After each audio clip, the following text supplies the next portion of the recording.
So now we're rolling, right? I'm allowed to speak. And so the wedding scene. Bill Kahn, the director, said that was one of his favorite scenes.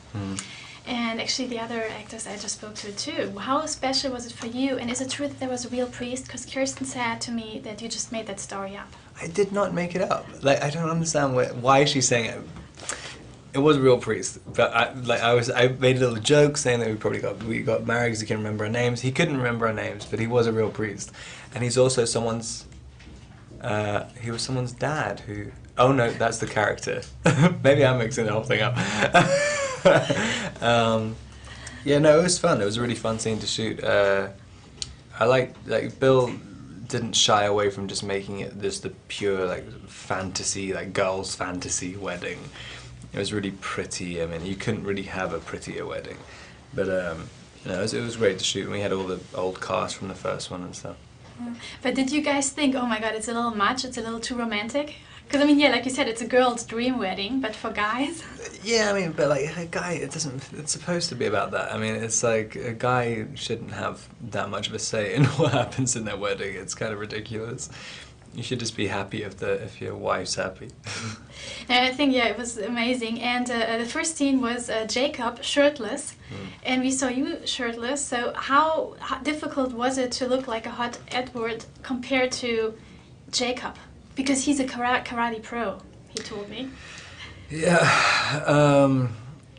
I kind of, I don't know, I got really into going to the gym for about 3 weeks. And then I had to have my shirt off for about 2 weeks, and then I didn't ever go to the gym again. That's sympathetic. It's actually nice. It was fun when I was going. I got really obsessed with it for a while, but then I realized once you start going to the gym, it's the only thing you talk about to anybody, and you never want to go out because you're too tired all the time and you can't drink, and you know, you just go, oh, I'm just gonna go for a run again. I mean, and also you have so many endorphins that you don't even care about anything. It's like being a drug addict. It's so weird.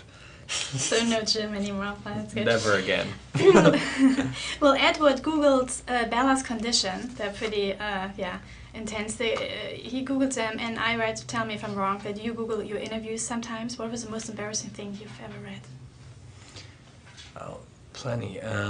That's the only time I Google it, just in case I've said something embarrassing. I've done it a couple of times on this one. I suddenly realized, you know, if you do a ton of interviews in a row, you eventually get to the point where you just start speaking complete nonsense and you have no control over your brain to mouth function. And so you go and check sometimes after going, like, did I just say like what I think I said?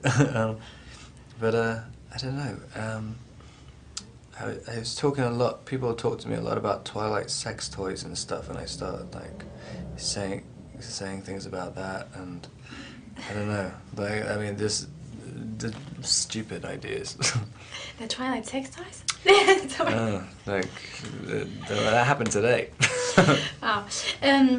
Well, now the fourth movie, it's coming to an end next year.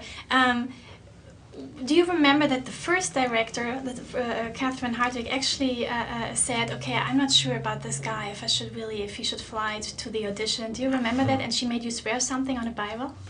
What, she made me swear on a Bible? That she said, okay, you're my actor, you did such a great job, but listen, Kirsten is 17. You better not touch her or you get arrested in the US. Is that true? That was true, yeah. That was very strange, but that was the first thing she decided to tell me. But like, no, I remember that conversation. I was like, oh, okay, cool, thanks. Thanks for the advice.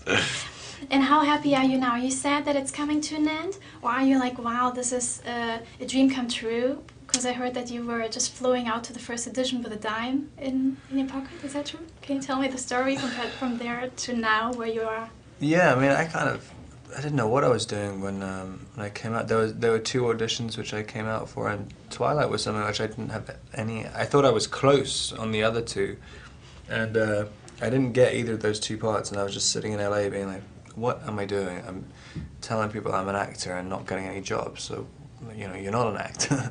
And suddenly this came, and then now you're putting your handprints in Grauman's Chinese theatre. It's completely crazy. And there's a guy dressed up as you outside the theatre as well, which is taking photos with people. which is pretty funny.